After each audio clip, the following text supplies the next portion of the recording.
Tomas was alone on the edge of a forgotten battlefield.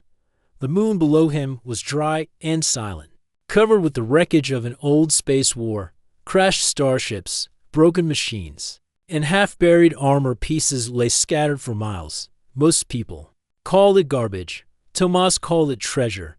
He wasn't a soldier or a trader. He was a scrapper. He made his living by collecting scrap metal and rare tech from dead places like this. His ship, Dust Runner, was small and old, but she still flew. That was all he needed. Tomas landed near the wreck of a large alien warship, its hull blackened, its weapons long cold.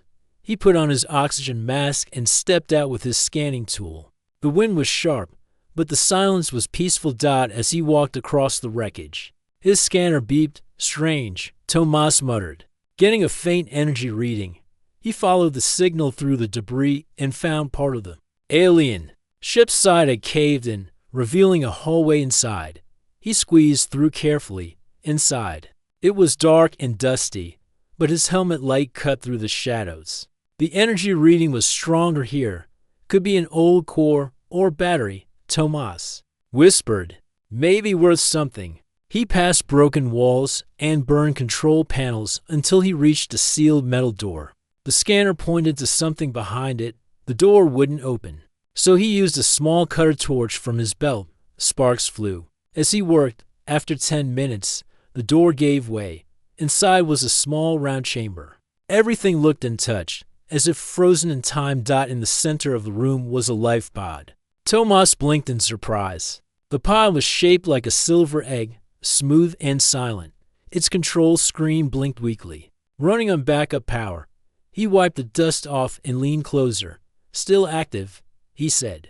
The screen displayed words in an alien language, but his translator flickered to life. Vital signs stable. Low power. Emergency sleep mode. Tomas's eyes narrowed. Is someone inside? He stepped back and looked at the pod carefully through a small window. He saw a soft light. Then, movement. There was a child inside. She was small, with pale lavender skin and white hair that floated gently in the pod's soft light. She wore a robe with silver patterns and a glowing crystal on her collar. Tomas's breath caught. She's alive. He looked around the room. No guards, no bodies. Just this one life pod, hidden away. Who would leave a child behind in a war zone? Tomas stared at her for a long moment. He wasn't sure what to do. He came for scrap, not people, not lost alien kids. He reached for his radio and called his ship's AI. Milo, I found something. The AI's calm voice responded. You? Sound unsure. Tomas, there's a kid inside a life pod. Alien. Looks royal or something. A survivor? Milo asked. Looks like it, Tomas replied. Should I bring her back? There was silence on the line. Finally, Milo said, Tomas, you once saved me from the junk heap. You believe broken things can still have purpose. Maybe this child is not broken.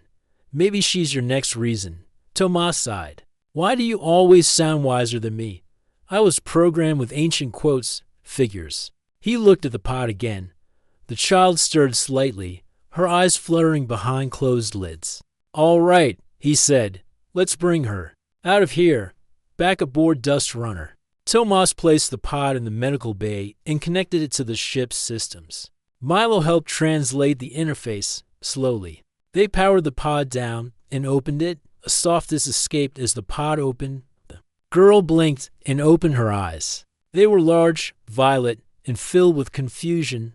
She sat up weakly, looked around, and then locked eyes with Tomas. He raised his hands gently. Hey, it's okay. You're safe now. She said something in her native language, her voice soft and uncertain. The ship's translator picked up a few words. Where? Father. Safe. Tomas crouched down. I don't know your language, but I'll help you. She looked at him again, her small hand reaching out. She touched his arm and then said a word with more strength this time. Ada. The translator blinked. Word meaning, protector, guardian, father. Tomas's eyebrows raised. Faith. No, I'm just the guy who opened your pod. But the girl smiled gently. Her head leaned against his arm, as if she felt safe near him. She closed her eyes and whispered again, Ada. Tomas didn't move. He didn't say anything for a while. He looked at the girl, no older than 6 in human years.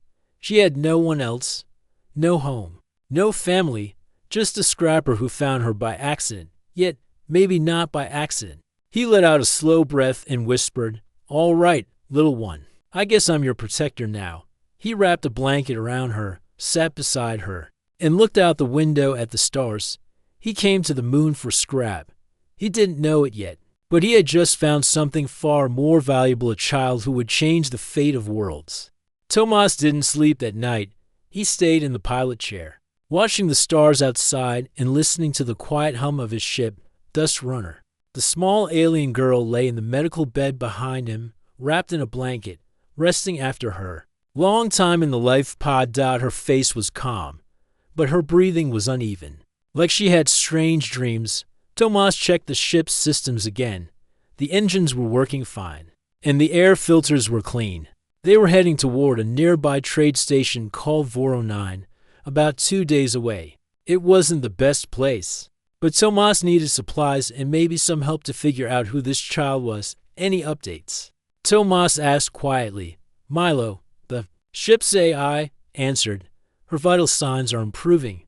Her body is adapting well to ship oxygen. She will likely wake soon.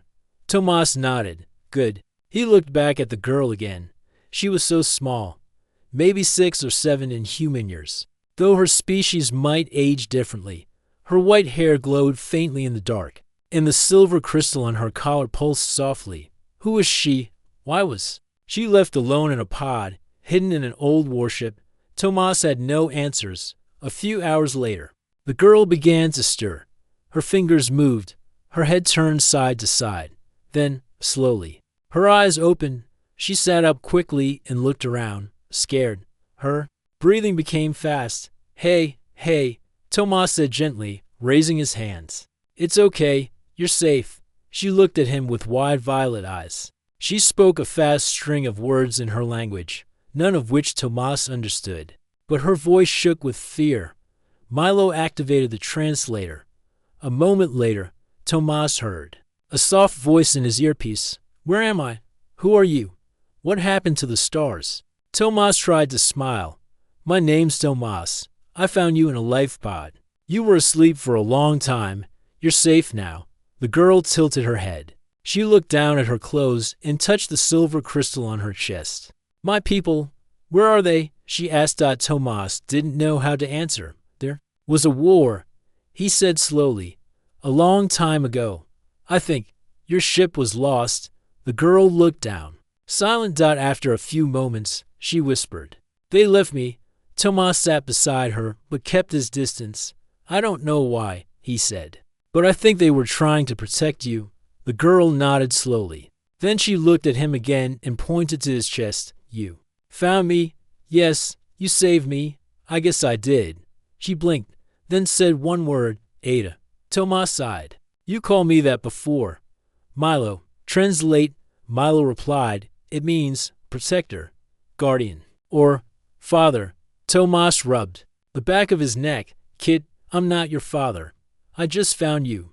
But the girl didn't seem to hear. She reached out and held his arm gently. You found me. That means you are my Ada now. Tomas didn't know what to say. He had never taken care of a child before, especially not a royal alien child who called him Dad. What's your name? He asked. She paused, then said, Ina. Ina? Tomas repeated. That's a nice name. Ina looked around the room, her eyes full of curiosity. She saw the stars outside the window and gasped softly. Her fingers touched the glass. Where are we? In space, heading toward a station. It's a busy place, a bit rough, but we'll be safe there for now. Ina nodded. Then she asked something strange. Do you eat stars? Tomas laughed. No. We eat food. Real food. You hungry? She tilted her head. Yes, but I don't know your food. Tomas stood and opened a storage panel. He pulled out a protein bar and some fruit gel packs. This is all I got right now, he said. He handed her a gel pack. She sniffed it, made a face, then tried a small sip. Her eyes lit up. It's sweet, Tomas smiled. Glad you like it. Over the next day, Ina started to speak more.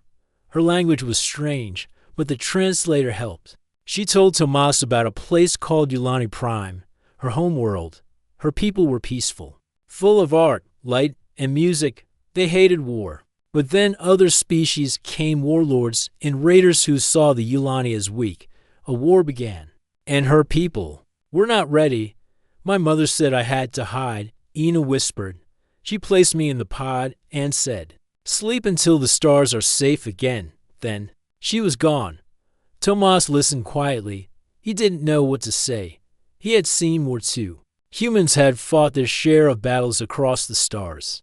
But no child should have to hide alone in a pod, waiting for a war to end. Ina looked at him and said softly, "Do you think they'll come back?" Tomas answered truthfully, "I don't know, but I do know this: you're not alone anymore."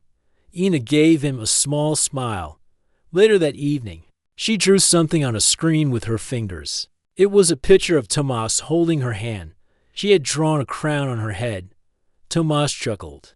"That's me. Yes," she said proudly. "You are tall and strong. I look like a tin can. Tin cans protect food. You protect me." That made Tomas laugh out loud. As they neared the Voronine station, Milo gave a quiet warning. "Tomas, be careful at the station. News spreads fast. If someone learns who Ina is, they may try to take her." Tomas nodded. "I know." He looked at the small girl now curled up in the bed, asleep once more. She had called him Ada. He had never been anyone's father before. But maybe, just maybe, this time, he would try. The space station Voronine floated like a metal spider in the middle of an asteroid belt.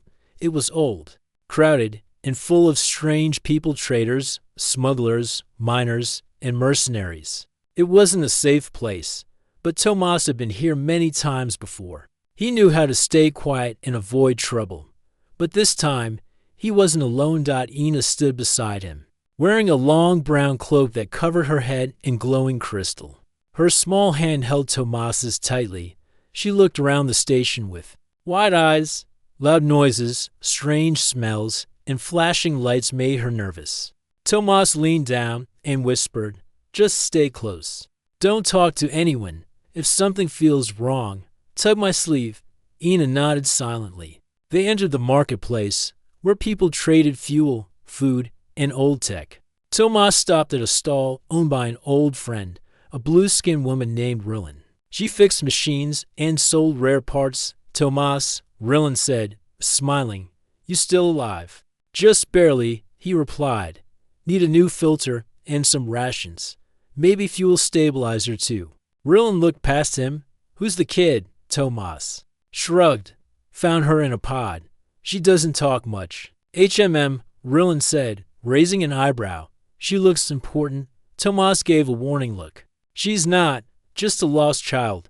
That's all." Rilin didn't ask more. She packed the supplies quickly and gave him a discount. As they left, Ina whispered, "She was nice. She's one of the good ones," Tomas said. "But not everyone here is like that." They walked past rows of merchant stalls, food vendors, and old robots begging for spare batteries. Ina stayed quiet, holding Tomas's hand tightly. Suddenly, the ship's AI, Milo, spoke through Tomas's earpiece. "Tomas, I've intercepted a message." "From who?" "Unknown source. A bounty just appeared on the dark net. One living Ulani child. Royal blood. 20,000 credits alive. Half for body." Tomas froze in place. "Milo, do they know where we are?" "No, but they will soon." The bounty includes a photo. It's old, but close enough. Tomas looked around the market. People were walking, talking, laughing, but he felt I was watching them now. One too many glances. One too many quiet whispers. "We need to go. Now." Tomas pulled Ina into a side alley and turned left into a narrow path behind the market stalls. He knew these paths well, shortcuts used by smugglers and street rats. "Why are we running?" Ina asked softly. "There's danger," Tomas said. "Someone knows who you are." "Are they coming for me?" "Yes," Tomas said. "But they'll have to go through me first." Back at the hangar, Tomas saw 3 rough-looking mercenaries near his ship. They wore black armor with faded red symbols. One of them was scanning every ship. Another was talking to a security drone. The third had a photo in his hand. It was Ina's. "We've got a problem," Tomas said. Ina looked up at him, her eyes serious. "Do I hide?" "Yes," Tomas said. "In the crate, now." Ina climbed into an empty cargo crate and closed the lid. It had air holes and a soft lining inside. Tomas sealed it gently and picked it up like ordinary cargo. He walked toward the dust runner, trying to act normal. One of the mercenaries stepped in his path. "Hey, scrapper, what's in the box?" Tomas smiled. "Old wiring and metal junk. Want to buy it?" The mercenary sneered. "Funny, you see any kids come through here?" "No." "You sure?" "Word is there's a high-value target around." Tomas shrugged. "All I see is rust and trouble." The mercenary stared at him for a long second, then stepped aside. Tomas walked up the ramp into his ship, heart pounding. "Milo," he said, "lock the doors, engines hot. Get us out of here, right away." As the dust runner lifted off, gunfire exploded behind them. The mercenaries realized too late who Tomas was. "Shields up," Tomas shouted. "Get us into the asteroid belt." The ship dodged laser blasts and shot forward into the dark field of space rocks inside the crate. Ina stayed quiet, just as Tomas had taught her. Once they were far enough from the station, Tomas unsealed the crate. Ina sat up, breathing fast. "Are we safe for now?" Tomas said. "Who are those people?" "Hunters," he said. "They don't care who you are. They only want the reward." Ina looked down. Her voice was small. "Because of me, you are in danger." Tomas sat beside her. "I've been in danger for years. This is nothing new. But I don't want you hurt." Tomas smiled. "Then we fight smart. We stay ahead. We don't get caught." Ina nodded slowly. "I trust you, Ada." Later that night, Tomas checked the bounty networks again. The price was going up. More mercenaries would come. Some would be faster. Some would be smarter. But Tomas had made up his mind. He would not give her up. This little girl was no longer just a lost alien child. She was someone special. Maybe even a queen, but to him, she was just Ina, the girl who called him Dad. He turned to her sleeping form, wrapped in a blanket. Her tiny hands curled up near her face. He whispered, "I'll protect you, no matter what." And out in the cold stars, enemies were already hunting. But Tomas had something they didn't: heart, courage, and a reason to fight. The stars outside were calm, but Tomas knew danger was close. He had changed their route 3 times. Every signal, every strange message, every shadow on the radar made him tighten his grip on the controls. He wasn't just a scrapper anymore. He was a protector, maybe even more than that. Ina sat in the co-pilot chair beside him, hugging a soft blanket. Her violet eyes stared at the screen, where the stars moved slowly. "Are they still chasing us?" she asked. Tomas nodded. "Yes, but they don't know where we're going." "Where are we going?" "A place I heard about long ago," Tomas said. "It's not on most maps. A station built inside an asteroid field. No rules, no patrols, and maybe, just maybe, someone who can help us." Ina looked down. "I miss my people." "I know," Tomas said softly. There was silence between them for a while. Then Ina looked at him and asked, "Do you think they're all gone?" Tomas didn't answer right away. "I don't know. But maybe not. Maybe someone survived. And maybe they're looking for you." Ina didn't speak after that. She just leaned her head on Tomas's arm and stayed quiet. Tomas's ship, Dust Runner, floated into the edge of the asteroid field. The rocks were massive, some as big as cities, others the size of cars. They moved slowly, like giant whales made of stone and metal. Milo, the ship's AI, spoke calmly. "Entering uncharted zone. High risk of collision. Manual control recommended." Tomas took the controls. His hands moved carefully as the ship weaved through the field. He had flown through worse. Still, one mistake could turn the ship into dust. As they got deeper, a large asteroid appeared on the screen. It had antennas, metal towers, and blinking lights the hidden station. Got it, Tomas said. We're here. The station looked old but active. Ships were docked all around it. Some looked like cargo haulers. Others looked like pirate vessels. Tomas didn't like it, but he didn't have many choices left. Let's land, Milo. Docking Bay 6 is open. Inside the station, the air smelled of fuel, oil, and old metal. The lights were dim, and the walls were covered in wires and rust. Tomas walked beside Ina, keeping her cloak pulled tight. He carried a small scanner in one hand and a stun rod in the other. He trusted no one here. People watched them as they passed. A few stared too long. Ina whispered, "Are they bad?" "Some are," Tomas said, "but we're just passing through." He led her to a dark corner of the station, where a small repair shop sat behind a steel door. The door opened with a hiss, revealing a floating bot with glowing blue eyes. "Tomas." The bot said, "You're still alive. Good to see you, Milo."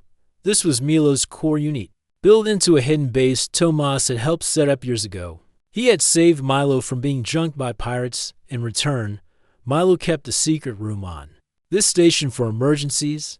"I need your help," Tomas said. Milo scanned Ina and blinked. "This is her, the girl the hunters are chasing." Tomas nodded. "She's more than that. She's Yulani royal blood. Maybe the last of her kind." Ina lowered her hood and gave a small bow. "Thank you for helping us." Milo's lights flickered softly. "She is polite. I like her." In the safety of Milo's hidden room, Tomas sat at a metal table and opened his portable scanner. He looked at Ina's collar, the silver crystal. It was beautiful, but Tomas knew it had a secret. "Milo," he said, "check this crystal. I think someone used it to track her." "Understood." Milo hovered closer and scanned it carefully. After a few moments, the bot beeped. "There's a hidden signal emitter inside. Weak, but active." Tomas cursed under his breath. "That's how they keep finding us." "I can remove it," Milo said. "But the process may be painful." Ina looked at Tomas. "It's okay. I want to be safe." Tomas held her hand while Milo used a small tool to carefully cut the crystal open. It took time. But finally, Milo pulled out a tiny chip and placed it in a sealed box. "No more tracking," he said. "You're invisible now." Ina smiled. "Thank you." Later, Tomas sat alone while Ina rested. Milo floated beside him. "You've changed, Tomas." "How so?" "You were once a man who only cared about scrap metal. Now you carry a child." "Who calls you Ada?" Tomas gave a small smile. "I didn't ask for this. Perhaps," Milo said. "But she did." Tomas looked at Ina's sleeping form. She looked peaceful now, like the fear had faded for a while. "She trusts me," Tomas said. "I can't let her down." "You won't," Milo said. Suddenly, Milo's alarm beeped. "Alert. Enemy vessel detected near asteroid edge. It's scanning. Maybe searching for us." Tomas jumped to his feet. "They're here already, possibly. Then we leave. Now." Tomas lifted Ina gently and carried her back to the ship. She woke as the engines powered on. "Are we leaving?" "Yes," Tomas said. "We can't stay." "Where will we go?" Tomas looked at the stars. "To find the people who are still loyal to you. If we can find the Yulani who survived, maybe they'll help protect you. Maybe they'll help bring back your world." Ina was quiet. Then she smiled. "I believe you, Ada." As the dust runner took off, Tomas felt something deep inside his chest. It wasn't just duty anymore. It was something stronger. This wasn't just about protecting a lost child. It was about giving her a future. The dust runner flew through empty space, moving far from known trade routes. Tomas sat in the pilot chair, eyes focused on the navigation screen. Beside him, Ina was drawing stars on a small tablet. She smiled while drawing a picture of him with a large metal arm. "That's not what I look like," Tomas said, chuckling. "You look strong." Ina replied, "Like a hero in a story." Tomas smiled, but he didn't feel like a hero. Not yet. After escaping the asteroid station, Tomas followed a hidden signal left behind in an old database. It was a message from a Yulani rebel, sent long ago. The signal gave coordinates to a secret location, a small moon covered in jungle. If any Yulani survivors still lived, they might be there. Approaching target moon, Milo said. Scan for life, Tomas ordered. The AI scanned. Life signs detected. Several dozen. Technology weak. Heat sources stable. Tomas nodded. Land carefully. The ship touched down in a small clearing. The air outside was warm and full of bird-like sounds. Trees swayed in the breeze. It was quiet but not empty. Tomas helped Ina put on a breathing mask just in case. And they stepped outside. Her eyes grew wide as she saw the jungle. It's beautiful, she said. Stay close, Tomas reminded. As they walked, Tomas heard a sound in the trees, something moving. Then, suddenly, figures appeared. Stepping out of the shadows, tall, slender, with pale skin and silver armor. Their weapons were pointed at Tomas and Ina. Stop. One of them shouted. Identify yourself. Tomas raised his hand slowly. My name is Tomas. I'm human. I come in peace. The guards moved forward, careful. Who is the child? Ina stepped forward and lowered her hood. The crystalline. Her color glowed faintly in the light. I'm Ina of the Yulani line, she said bravely. Daughter of Queen Cyril. I seek my people. The guards froze. Then one of them lowered his weapon slowly. It can't be. They were brought to a hidden camp deep in the jungle. It was small, only a few shelters, a training area, and an old ship turned into a command post. The Yulani there were survivors, rebels, scientists, and a few elders. Their leader was a serious woman named Tira, who wore a faded royal guard uniform. When Ina entered, all eyes turned to her. Some gasped. Some cried. One man even dropped to his knees. It's true, Tira whispered. The queen's daughter lives. Ina stepped forward. You were one of my mother's guards, yes? Tira said. I failed her. We all did. We thought you were gone forever. Tomas stepped beside Ina. She survived because someone believed she was worth protecting. Tira looked at him. And who are you? Just a scrapper, Tomas said. But she calls me Dad. There was silence for a moment. Then Tira smiled. Then I thank you, Dad. That night, the camp held a quiet gathering. Food was shared. Small lights glowed in the trees. Ina sat between Tomas and Tira, asking questions about her people's history. She wanted to know everything about the stars, the cities, the old songs. Tomas didn't speak much. He just watched. Ina was changing. She wasn't just the quiet girl from the life pod anymore. She was learning, growing, becoming something stronger. Maybe even becoming a leader. The next morning, Tira took Tomas to the training yard. We are few, she said, but we want to fight. We just don't know how. Tomas crossed his arms. What do you mean? We're not soldiers, she explained. Yulani people never trained for war. We had peace for generations. The ones who attacked us knew. That, Tomas nodded. You want help. You've faced bounty hunters. You survive alone. Teach us how. Tomas looked at the small group of Yulani holding wooden practice staffs. He sighed. All right, I'll show you how humans fight. Over the next few days, Tomas trained them in simple tactics: how to hide, how to move in groups, how to use traps and terrain. He showed them how to fight with basic weapons, how to protect each other, and how to stay quiet when danger came. They learned fast. Ina watched every lesson. She even joined the drills, practicing with a small training stick. When she got knocked down, she stood up again every time. She's brave, Tira said. She's stronger than she looks, Tomas replied.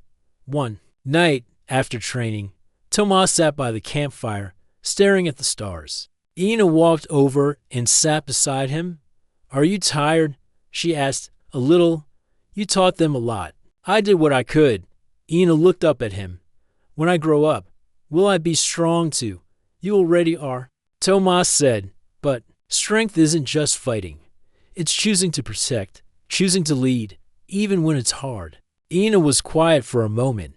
Then she said, when the war is over, will you stay with me? Tomas looked into her eyes. I will, if you want me to. Ina smiled and leaned against him. I always want you to. The next day, a scout ran into camp. Enemy signal. He shouted, A ship is landing nearby. Tomas stood quickly. They found us. Maybe, Tira said. We have to prepare. Tomas nodded. Let's see what they want. And if they come for Ina, they're going to face all of us. Ina stood beside him. Her voice was calm. I will not run this time. And Tomas believed her. She was no longer just a lost girl. She was becoming something more, a queen. The Yulani camp was quiet. Every person stood still, waiting for Tomas's orders. A ship had landed on the far side of the jungle. It was not a friendly visit. That ship carried people hunting for Ina, the last of the Yulani royal line. Tomas stood near the edge of the trees, binoculars in hand. The enemy ship was black and sharp, shaped like a knife. 3 more ships followed it, bounty hunters, mercenaries, trouble. They're coming fast, Tomas said. Looks like about 20 of them, heavy weapons. Tira stepped forward. Can we fight them? We have to, Tomas said. We don't need to win. We just need to buy time. Time for what? Tomas turned to Ina. Time for her to reach the beacon throne. The beacon throne was an ancient machine on Yulani's old homeworld. It was built deep inside the mountain temple of her ancestors. Once activated, it would send a powerful message across space, a signal of truth. It would tell all Yulani survivors that the royal line still lived. It would tell the galaxy, the queen has returned. But we're not on Yulani Prime, Tira said. We're not, Tomas agreed. But Milo found something in old records. There's a teleport gate buried under this moon. If we power it up, Ina can travel to the throne instantly. Tira's eyes widened. A gate? Here? Yes. Milo confirmed. Old, hidden, and risky, but it's real. Tomas looked at Ina. You up for this? Ina nodded. I'm ready. As Tomas and the Yulani fighters prepared their defenses, Ina was led to the ancient gate deep in the caves. Milo's drone flew beside her, carrying a small power core Tomas had installed. The gate was made of stone and silver, shaped like a circle. Symbols glowed along the edge. For years it had slept, but now it would awaken. Milo connected the core. Sparks flew. The gate hummed with energy. System charging, Milo said. Please stand by. Meanwhile, Tomas and the fighters spread out in the jungle. He had taught them how to set up traps, hidden wires, falling nets, smoke bombs. Old tricks, but good ones. Tomas crouched beside a group of young rebels. Don't try to fight face to face. Stay low, strike and vanish. Delay them. What about you? One asked. I'll keep them busy. The enemy arrived fast. The jungle exploded with noise blasters firing, trees cracking, smoke rising. Tomas led the first attack, tossing a flash bomb that blinded the lead group. Then he jumped from the trees, knocking one mercenary down with a stun rod. The rebels moved like shadows. Their traps worked. Net traps pulled 3 enemies into the air. Smoke grenades broke their lines. Hidden pits caught to more. But still they were strong. Tomas got hit in the side, rolling behind a rock. Tomas, you okay? Milo said in his earpiece. I'm fine, Tomas groaned. Keep that gate open. In the cave, the gate spun slowly. Blue light began to fill the center like water rising. It's working, Ina said. Almost ready. Milo said. 10 more seconds. Suddenly, boom. A loud noise shook the cave. One of the mercenaries had found the gate room. He aimed a weapon at Ina, but before he could fire, a Yulani rebel named Bren jumped from above, tackling him. The weapon fired into the air, missing Ina by inches. Bren and the mercenary wrestled, and the gun fell into a pit. You okay? Bren asked Ina. Yes, she said. Thank you. The gate glowed bright. The symbols locked into place. Gate ready, Milo announced. Step through when ready. Ina turned back once. Looking at the path behind her, she thought of Tomas, fighting to give her this chance. Then she stepped into the light. Tomas was pinned down behind a broken tree when the signal flashed across the screen. Gate active. Ina has entered. She's on her way. Tomas smiled through the pain. She did it, but the fight wasn't over. One of the mercenaries charged at him with a plasma blade. Tomas blocked it with a metal panel, then punched the attacker backward. Fall. Back to the ridge, Tomas shouted to the rebels, "We've done what we came to do." On Ulani Prime, ancient ruins stood under a cloudy sky. The teleport gate lit up, and Ina appeared inside the temple. The temple was cold and quiet. Statues of her ancestors lined the walls. In the center stood the beacon throne, silver and glowing. Covered in crystal vines. Ina walked toward it slowly. She placed her hand on the throne. It lit up. The crystals glowed blue, then white. A soft humming sound filled the air, rising like music. High above the planet in orbit, old satellites awoke. They sent a signal across the stars, a signal that would reach every Ulani ship, every hiding rebel, every corner of space where her people still lived. The Queen lives. Ina of the royal line has returned. Back on the jungle moon, the fight slowly ended. The mercenaries began to retreat. Their mission had failed. They hadn't captured the girl. Tomas stood beside the wounded but smiling rebels. Smoke rose around them, but hope was in the air. Tira walked up, holding her arm, which was cut but bandaged. "She did it, didn't she?" Tomas nodded.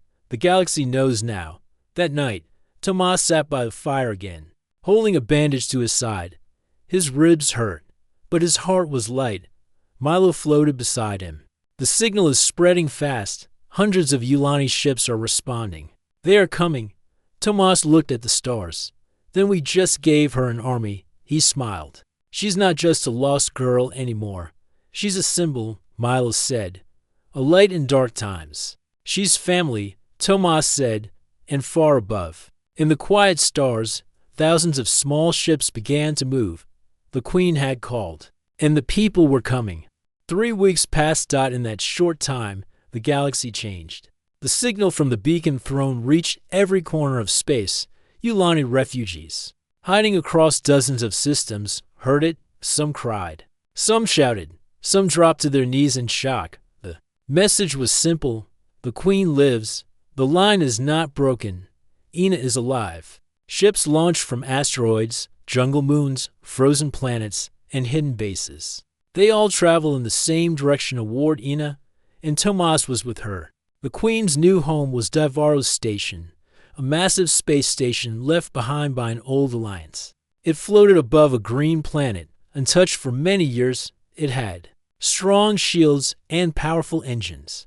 It was now hers. Tomas stood in the command center, watching ships arrive one by one. "These are all Ulani?" he asked. Milo hovered beside him. "Yes, fighters, healers, scientists, families, all answering her call." Tomas crossed his arms, and none of them tried to take control. No, they saw the signal. They know she is true. They want to follow her. Tomas looked through the glass wall. Ina was in the next room, sitting on a high chair, speaking to a group of older Ulani leaders. She looked small but strong. "She's grown a lot," Tomas said quietly. Later that day, Ina walked out onto the main deck where people gathered. Hundreds waited in silence to see her. Tomas stood at the side, arms folded. He was in cleaner clothes now, but still carried a weapon on his back. Ina walked to the front. She wore simple robes, nothing fancy. "I'm not the Queen because of my blood," she said, voice loud and clear. "I am Queen because I choose to carry our people forward. I will not rule from fear or pride. I will lead with heart and wisdom." The crowd listened closely. "My home was burned. My mother was lost, but I was saved by a man with no title, no gold, no crown, only courage." People looked toward Tomas. Ina smiled gently. "I call him Tomas, but also I call him Dad." The crowd was silent for a second, then soft laughter and smiles spread. Some clapped, some nodded. Many looked at Tomas with new respect. Tomas, standing still, felt something warm in his chest. It was not pride. It was something deeper. He didn't bow. He just gave her a short nod. She returned it. The peace didn't last long. 3 days later, one of the Ulani scouts brought bad news. A war fleet led by a human warlord named Krell Van was moving fast toward Daivaro's station. Van was a powerful man who had taken many systems by force. He hated the idea of a Ulani queen returning. "He sees us as weak," said Tira. who had joined Tomas's inner team. He thinks we're just scattered refugees. He's about to learn otherwise, Tomas said. They prepared for battle. Tomas trained the younger fighters while old soldiers checked the station's defenses. Milo set up command signals and traps. Ina met with the leaders to boost morale. This time, Tomas didn't tell her to hide. "You are queen now," he said. "They need to see you. Not just the enemy, but your people too." Ina placed her hand over his. "I'm not afraid," she said. "I know." Tomas smiled. "That's what scares me." The day came. Krell Van's fleet dropped out of warp. Space dark gray ships lined with red markings. Over 50 warships, ready for destruction. But Davaro's station did not run. Yulani fighters launched from hidden bays. Shield lines went up. Defense cannons lit the sky.